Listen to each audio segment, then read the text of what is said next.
Bien, finalmente terminamos ya con lo último de este tema. No lo quise dejar para, bueno, para terminarlo hoy y poder empezar limpio ya el práctico final de esto y comenzar con el primer sistema a abordar, que es el sistema excretor. Bueno, les decía, para terminar hoy con comunicación celular. ¿Qué sucede si las células se comunican entre sí, se envían señales y no hay forma de regular esto? Bueno, supongamos que una célula desquiciada se le ocurre enviar una señal, no parar, y las otras responder, y llega un momento que ya no tienen cómo responder, sea por falta de sustancia, o por falta de energía, o por lo que fuera. Entonces, por supuesto que eso sería dramático.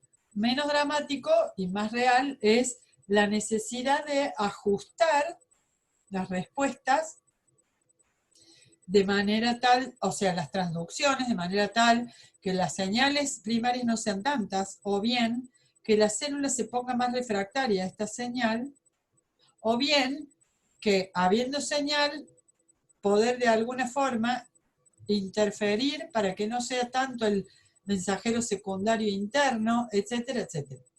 Un caso muy conocido es el de una señal que no tiene, a ver, una señal tiene un receptor específico en las membranas, supongamos la señal proteica, y tiene 5 tipos de células en distintos tejidos que son dianas para esta señal. O sea, el triangulito amarillo llega a un receptor así en una célula, otro receptor así en otro tipo de célula totalmente distinta, en otro receptor así en otra célula, y eso sería una economía o economizar recursos en el organismo, porque lo que estamos haciendo es usar la misma señal y no generar 5 señales distintas para la misma respuesta o la respuesta que puedan dar esas 5 células. Entonces, ¿una señal puede existir para más de un tipo de células? Primera pregunta. Sí. Ahora, la misma señal, las células diana que tiene, ¿van a hacer la misma respuesta? No, porque cada célula va a responder transducida esa señal al interior con lo que sabe hacer, tiene para hacer, o sea, morfología y función. Si es secretora, a lo mejor esa señal la hace acumular secreción. Otra célula quizá responda eliminando secreción, liberando secreción. Otra célula se contraiga. Otra, si es neurona, dispare un potencial de acción. Entonces, una señal puede ser primer mensaje y tener receptor específico, o sea, adecuado igualito, en 5 células diferentes. No necesariamente la respuesta de los 5 tipos celulares va a ser igual, porque en su interior tienen distintas proteínas que le permiten hacer distintas funciones. Esas son las que vamos a fosforilar, hacer actuar, dejar de actuar, etc. Otra cuestión es, ¿se puede hacer que una misma señal en un tipo celular, por ejemplo, active una contracción? Por ejemplo, músculo liso de las arterias. Sí, entonces la señal llega y en esa célula provoca contracción del músculo del vaso. Y se puede hacer que mientras todos los vasos, por ejemplo, periféricos de la piel se contraigan, entonces nos ponemos blancos, pálidos, a su vez hagan que en los capilares de los pulmones esos capilares se llenen más de sangre y oxigenen mejor. Sí. ¿Pero la sustancia es la misma? Sí. ¿Y cómo hacemos eso? Bueno, otra estrategia es poner un receptor para la sustancia, un tipo de receptor en todos los vasos, o sea, células de los músculos lisos, de los vasitos, de toda la sangre periférica. Pero poner otro receptor distinto en las arteriolas del pulmón. Entonces, en la periferia, las células, cuando la señal llega al receptor, esas células contráctiles se contraen y cierran los vasos. Pero cuando llegan al otro tipo de receptor, llega la señal, el complejo señal-receptor es distinto. La señal es la misma, pero el complejo es distinto, y eso traduce al interior de los capilares pulmonares que las células se relajen. Entonces las arterias se abren. Vasodilatación. Entonces, la misma señal es utilizada porque en el organismo supongamos que estamos en exigencia. Entonces decimos, bueno, no nos importa tanto ahora estar sonrojado, la sangre yendo tanto a las uñas, a los deditos. Necesitamos que el corazón y los pulmones estén trabajando a full porque vamos a correr, nos están robando o lo que fuera. Entonces, más que el organismo hacer una señal para los bronquios y otra señal para los capilares periféricos, dice, no, la misma señal tiene que dar un efecto distinto en estos tejidos. Cerrar los capilares periféricos y abrir los pulmonares y el corazón. ¿Cómo hace eso? Bueno, la misma señal es liberada en el mismo momento la sangre, llega a todos los vasos, pero los vasos periféricos tienen un receptor, por ejemplo, alfa, y ahí provocan vasoconstricción. Y los pulmones tienen un receptor beta, y ahí provocan vasodilatación. Entonces la señal primaria o primer mensajero es el mismo, pero de acuerdo a la diana donde lleguen, esa célula diana tiene distintos receptores y que transducen distintas respuestas. ¿Hasta ahí vamos bien? Sí. Entonces, una estrategia para modular la respuesta es presentar distintos receptores en distintas células y así tener distintas respuestas ante la misma señal. Ahorramos tiempo y señales.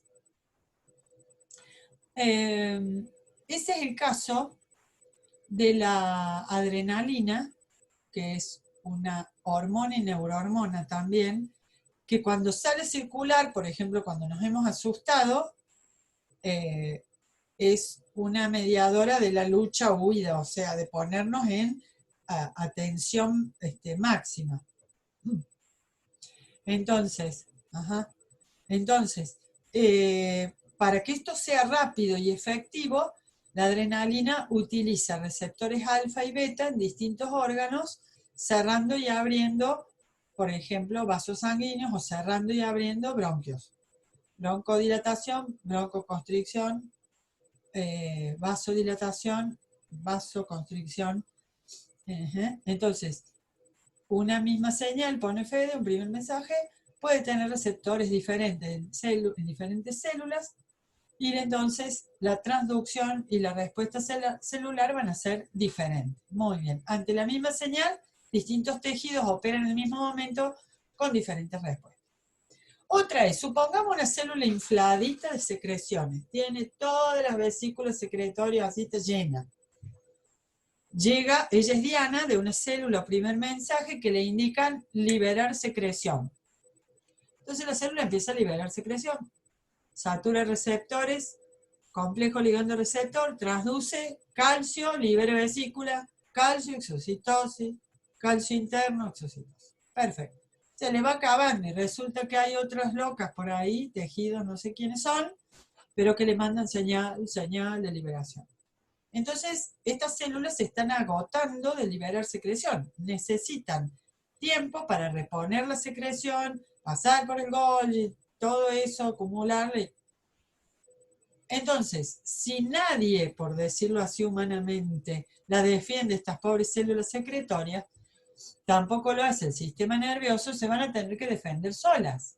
Entonces, una cosa que pueden hacer las células es, yo había mandado con mis vesiculitas y mis receptores para esta señal, las había puesto en vesiculitas, las mandé con las motoras por el citoesqueleto y las puse en la membrana. Puse 10.000 receptores para esta señal que cuando sature esos receptores Esos complejos me hacen a mí liberar secreción. Pero ya no tengo secreción. Entonces estoy cansada de que me pidan secreción, entonces lo que hago es barrer y sacar receptores de la membrana. Esto se hace como si fuera una pinocitosis, una endocitosis cualquiera. La célula acumula los receptores de la señal, los agrupa y hace gluc y se los traga en vesículas o endosomas. Con lo cual los volvió a poner dentro, entonces en la superficie hay menos. Por lo tanto, ahora ella hizo una down regulation. En inglés, lo pongo ahí, down regulation de receptores. O sea, expuso menos receptores en la superficie, por lo tanto puede venir mucho primer mensaje, pero ella va a tener unos pocos receptores que le digan, bueno, liberamos este poquito, o lo saca del todo y no libera más secreción. Eso es down regulation de receptores, que sería regulación por disminución de receptores en la superficie. Disminución, regulación, o sea, que la célula se hace menos respondedora a la primera señal por disminución de los receptores específicos expuestos. ¿Se entiende? Bien. Lo contrario también puede pasar, o sea, está atiborrado de secreción, no puede continuar metabólicamente, le siguen entrando materias primas, siguen entrando señales de acumulo y secreción, pero necesita liberar. Como la señal de liberación es muy pobre, las pocas que hay que tratar de que todas se metan en receptores para provocar la liberación. Entonces la célula, ¿qué hace? Up regulation de receptores. Entonces fabrica receptores específicos, los exocita, los pone en la membrana y eso le ayuda a que todo primer mensaje de liberación que haya por ahí satura el receptor, complejo ligando el receptor y se libera de un poco de secreción. Exponer, o sea, sería regulación por el aumento de los receptores para la señal. Y las células hacen esto, También se comunican entre ellas, entonces una le manda la señal a la otra de inhibición o de competencia, y eso que es lo que voy a explicar ahora. Otro mecanismo de regular esto es, estoy seca, dice la célula, que me manden la señal de, viene el neurotransmisor, yo soy célula del músculo liso, me largan el neurotransmisor, supongamos, podría ser acetilcolina, y yo me contraigo. Acetilcolina y me contraigo. Por ejemplo, bueno, podría ser control de postura. Yo estoy 20 minutos, 40 minutos sosteniendo con mis dorsales la espaldita derecha y la neurona sigue diciéndole toma acetilcolina y el musculito sigue ahí tratando de sostener la contracción. ¿Qué pasa? Que en un momento el músculo dice, bueno, mira, ya sé que tengo que mantenerme contraído, largo y tendido, cortémosla con tanta acetilcolina porque me hace transducir. Entonces lo que hace ahí una célula, por ejemplo en este caso, es liberar, ella y sus vecinas a veces, lo que se llama un inhibidor competitivo. Puede ser competidor o puede ser inhibidor. Y a veces inhibidor competitivo, las dos cosas juntas. ¿Qué es esto? El receptor de la señal de la contracción y la acetilcolina que viene y arma el complejo, entonces la célula dice contracción. Entonces, ¿qué pasa si la célula misma libera o sus vecinas un competidor? Quiere decir, puede entrar en el mismo receptor, pero no es la acetilcolina. Entonces lo satura el receptor y le compite a la acetilcolina por el lugar en el receptor. Entonces, como la información era acetilcolina receptor o competidor de la acetilcolina receptor, no va a haber contracción. Si entra el competidor, no hay contracción. Si entra acetilcolina, hay contracción. Entonces, ¿qué son los competidores? Son, como vimos con la maltosa y la glucosa, la maltosa y glucosa, moléculas semejantes, tan semejantes que pueden entrar en el sitio de unión o de afinidad del receptor, pero que el efecto no es el de la sustancia mimética o competidora, ¿sí? Entonces, supongamos, viene el competidor de la acetilcolina y la célula puede contraerse, pero no necesariamente tener señal y transducir todo el tiempo contracción. Los inhibidores son parecidos a los competidores, pero bloquean al receptor. Entonces no hay posibilidad de que nadie, ni competidor, ni sustancia, señal, se unan al receptor. Todo esto más, sí, la sinergia, o sea, cuando hay un receptor hay una sustancia señal, pero si hay otra sustancia distinta, parecida, que puede hacer las veces de la señal original, cuando hay poca señal está el otro, que es el mimético, el que le copia, que es sinérgico, y entonces hace que funcione la actividad de la señal aunque haya poca señal. Todo esto lo usa la farmacología. O sea, todo esto lo usan el diseño que hacen en farmacia para diseñar los medicamentos, drogas que nos dan para distintas cosas. Entonces, si una persona, por ejemplo, tiene músculos muy flojos, o sea, tienden a relajarse, ¿sí? Bueno, hay términos para esto, hay como una especie de agotamiento para la contracción, entonces yo necesitaría usar la acetilcolina para hacerlo contraer, pero potenciar el efecto de cada una de las acetilcolinas. Entonces, o diseño una droga que sea parecida a la acetilcolina, pero que yo se la pueda inyectar, entonces todo receptor que encuentro lo saturo y la persona puede adquirir un poquito más de tono muscular. Esto se da en algunas enfermedades que progresan deteriorando el músculo. Entonces yo le doy algo parecido o mimético de la acetilcolina y le agarro un mejor tono o contracción muscular de base. Pero si una persona me entra en una situación tetánica, tétanos es contracción que no relaja, está todo dura así, yo tengo que quitarle la acetilcolina. Y si, como no le puedo retirar la acetilcolina, lo que puedo hacerle es un inhibidor de los receptores de la acetilcolina y se lo pongo en el suero. O se lo doy por boca, depende. Entonces el inhibidor me ocupa los receptores y la acetilcolina que hay nunca logra hacer que haya contracción. Entonces afloja la contracción muscular. O sea, que, volviendo al punto, la regulación de estas comunicaciones celulares que logran efectos se hacen por las células mismas, por unas con sus vecinas, por el nervioso o el sistema de hormonas, controlando a otros sistemas y también sistémicamente y las células solas también.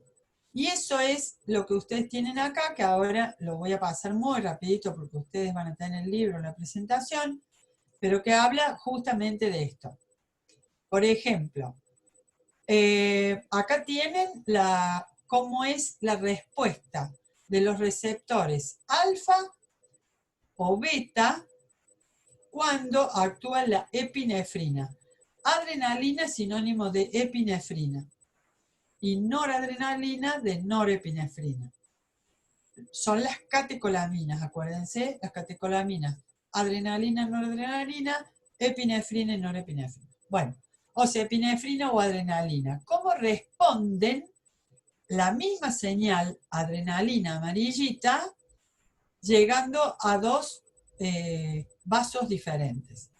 Acá hay un vaso que se contrae y se contrae porque es unas células de músculo liso del intestino que presentan en superficie receptor alfa. Cuando la adrenalina se une a alfa, contrae. En cambio, este músculo es esquelético, está en un músculo como puede ser el del brazo, las piernas o del torso, y utilizan o exponen receptores beta 2.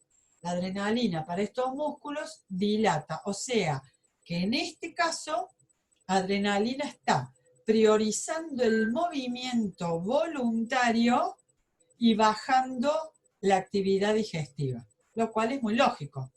Nadie digiere bien corriendo. O sea, cuando está activo todo lo que es rítmico, pulmones, corazón y músculos del movimiento, se inhiben, bueno, digestiones, reproducción, riñón y todas estas cosas. Acá tienen que un mismo receptor para señal, este es la señal activando este receptor para dar una respuesta, pero lo que se llama el agonista, sería el competidor, digamos, bloquea el receptor e impide que la respuesta sea la original. Será otra o nada. Agonista, antagonista. Agonista es parecido o hace lo mismo que la señal original. Antagonista bloquea o hace el efecto contrario a la señal original. Acá hay un agonista, quiere decir me hago que soy como vos, aunque no soy vos. Y esto lo usa mucho la farmacéutica. Dice, bueno, supongamos, tu hormona tiroidea está flojita, tenés poca, entonces yo te doy por boca un agonista que es casi igual a la hormona tiroidea, el receptor la reconoce igual y hago que haga el efecto como si fuera la natural.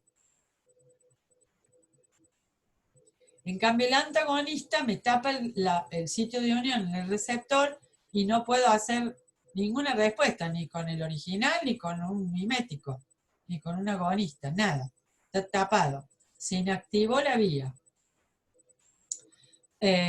Bueno, y acá tienen un cuadrito que está interesante que lo exploren, que es problemitas, enfermedades, síndromes asociados a no poder unirse al receptor normal. O sea, el receptor es una proteína o glucoproteína, vaya a saber, que se ha modificado uno o varios aminoácidos, o sea, se está haciendo mal la proteína o, lo que es más común, el gen, el ADN que tenía información para esa proteína, se le han cambiado unas bases, entonces el motor está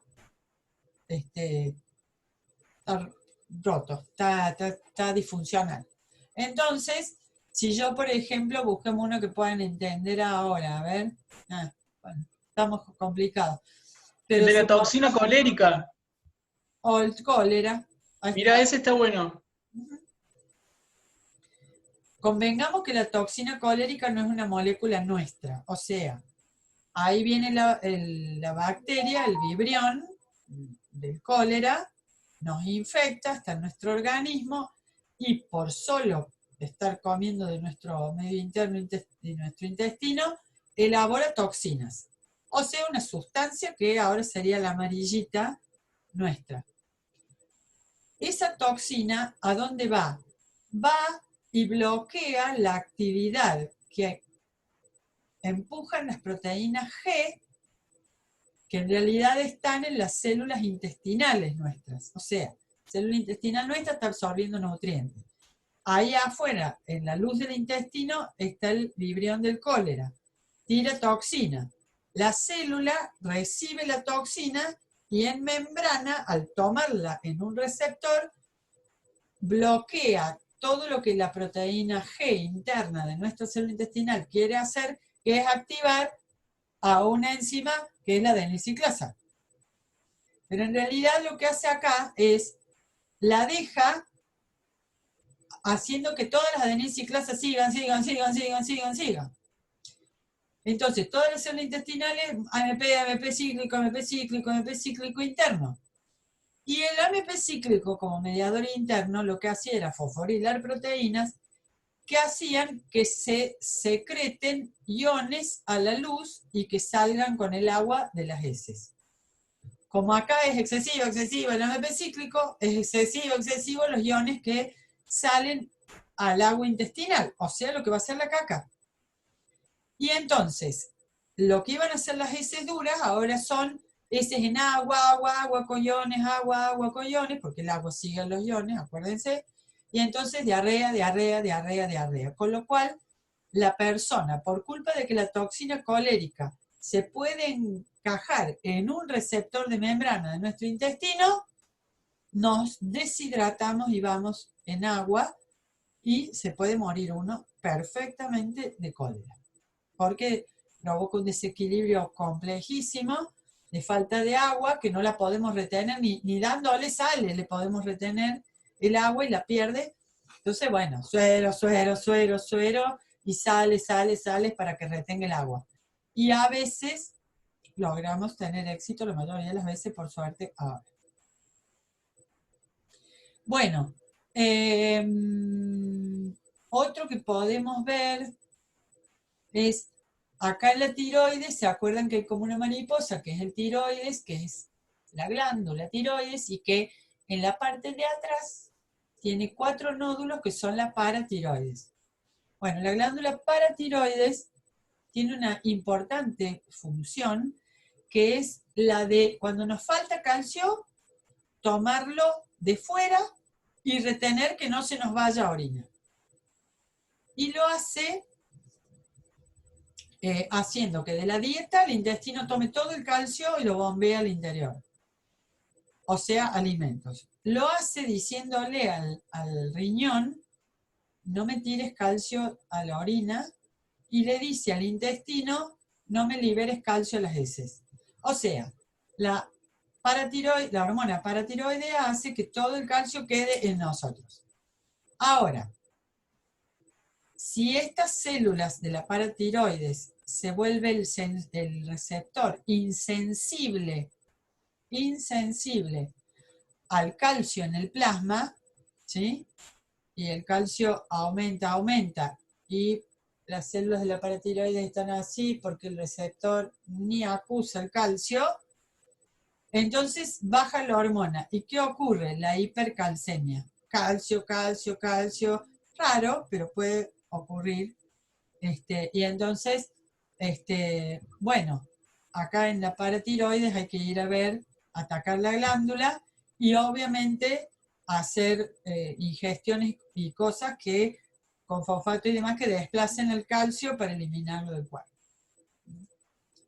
Bueno, y acá vemos un penúltimo caso que es el control del tono muscular. Y esto es muy importante, porque en estos músculos voluntarios hay un tono, obviamente, que es como un estado básico mínimo de relajación, pero que en estos músculos no se observa tanto. Estos se contraen o se relajan. Pero sí es necesario tener un tono, por ejemplo, en las arterias. ¿Qué es un tono? Es una contracción suave y sostenida por horas, sin que ese músculo se agote.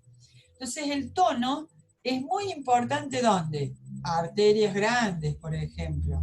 Sostener vasoconstricción de las arterias medianas, renal, por ejemplo, arterias hepáticas, mucho tiempo. Y después soltar y relajar el tono, bajar el tono. ¿Cómo se consigue esto? El control del tono se consigue, como dice acá, una neurona está disparando un neurotransmisor muy al lado, cerquita, porque es parácrino, de los receptores del músculo liso de este vaso, por ejemplo. Y esto, perdón, puede ser un vaso, puede ser intestino, cualquier cosa que tenga músculo liso, pongamos. Entonces, ¿cómo hace el control tónico? Hace que la neurona dispare, por ejemplo, adrenalina, un pulso, a los segundos otro pulso, que son las barritas rojas, por eso están en el tiempo, otro pulso y lo mantiene bastante contraído, ¿sí? Porque estas células tienen receptor y transfieren a su interior, transducen proteínas contráctiles que se muevan y contracción. Pero una forma de regular el tono es por frecuencia. Entonces, la neurona dispara y después dispara a los 3 minutos y después 3 minutos, con lo cual van como ganando las relajaciones. Entonces, el control del tono bajó por bajar la velocidad de la señal, o sea, bajar la frecuencia. Y en este caso, si aumenta la señal en el tiempo, entonces, al incrementar la señal y incrementar las transducciones de contracción, logra, entonces, todo esto es el control del tono por la frecuencia de descarga del controlador de este músculo. Sí, en cambio sí, este es el control por antagonistas, por sustancias. Es control químico, no por frecuencia, sino que esto es muy interesante.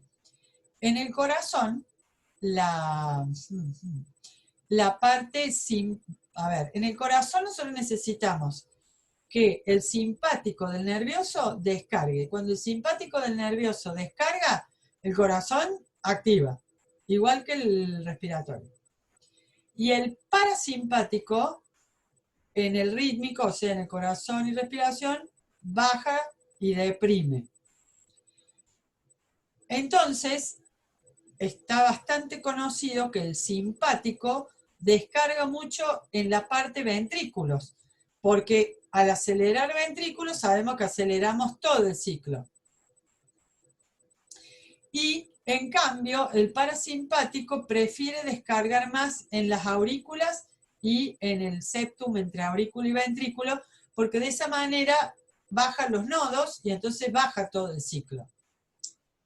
Entonces, acá hay un control antagonista, porque si sale, por ejemplo, la adrenalina por el sistema simpático, boom, boom, boom, boom, boom, aumenta la frecuencia cardíaca.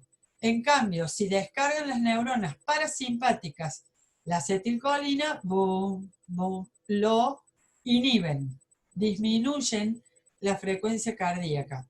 Y esto es antagonista, porque un sistema con las neuronas entrando entre las células cardíacas estimulan y el otro sistema liberando su propio neurotransmisor disminuye. Esto es un control antagonista de las mismas células.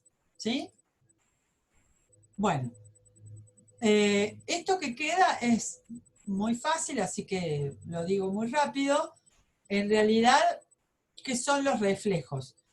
Los reflejos son las respuestas que el organismo hace ante los mismos estímulos de una forma, en principio no consciente, o sea, siempre inconscientes. Puede que se hagan conscientes.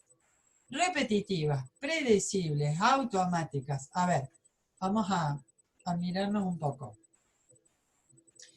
Si a mí me ponen algo en la boca que yo considero sabroso, salivo. Ese es un reflejo. Si yo a un bebé le pongo los dedos recién nacido, le pongo los dedos en la palma de la mano, el bebé hace un reflejo motor y cierra la mano. Bueno, si me ponen una luz en el ojo, en la pupila se contrae, si bajo la luz se dilata. Si cae un bolo alimenticio en mi estómago le echa jugos y lo mueve y lo digiere. Y también si, por ejemplo, veo que algo se cae, mi reflejo es correrme. Entonces, los reflejos son respuestas automatizadas o automáticas. Quiere decir, no hay nada que se interponga para decir, hacelo o no lo hagas. Es automático. Segundo, son en principio inconscientes. Todos los reflejos son inconscientes. Lo que pasa es que algunas neuronas informan a la corteza cerebral, a la materia gris, y yo dije, me corrí, salivé, pero lo hago posterior, por decirlo así, a la ejecución del reflejo. Son automáticas, son repertóricas, o sea, ¿qué quiere decir? Se hacen siempre de la misma manera. Si me ponen algo en la boca, siempre de lo mismo en la boca, yo siempre salivo igual. Si me tocan el hombro, siempre me giro igual. Si se me está por caer algo, trato de correrme. O sea, siempre son repertóricas. Y más para las vísceras. O sea, a la víscera le echas tanto de tal jugo del estómago y el duodeno hace tal cosa y echa tal enzima en su interior. Entonces, repertórica significa que aunque sean muy largos y muy complejos, se verifican de la misma forma, porque son así, reflejo ante la sustancia o la situación. Son repertóricos, inconscientes, y son predecibles, porque si yo digo, siempre que golpeo con el martillito acá en la rodilla para el reflejo rotuliano, siempre me levantan la rodilla. ¿Sí? Si siempre aumento la luz sobre la pupila se cierra. Son predecibles, automáticas y pertenecen, como dijimos, principalmente al dominio no consciente, vísceras, todo lo que sea abdomen y lo que sea subconsciente mental. Ahora, hay reflejos obviamente conscientes, que siempre son conscientes, ¿no? Responder a mi nombre y todas esas cosas.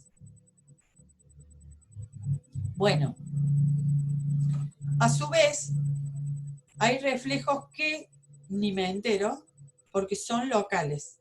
O sea, en un segmento de mi intestino justo había unos vibriones coléricos que lo irritaron, entonces ese segmento se contrae, echa jugo encima y todo, y a lo mejor fue suficiente, y el resto del intestino ni se enteró. Eso es un reflejo local.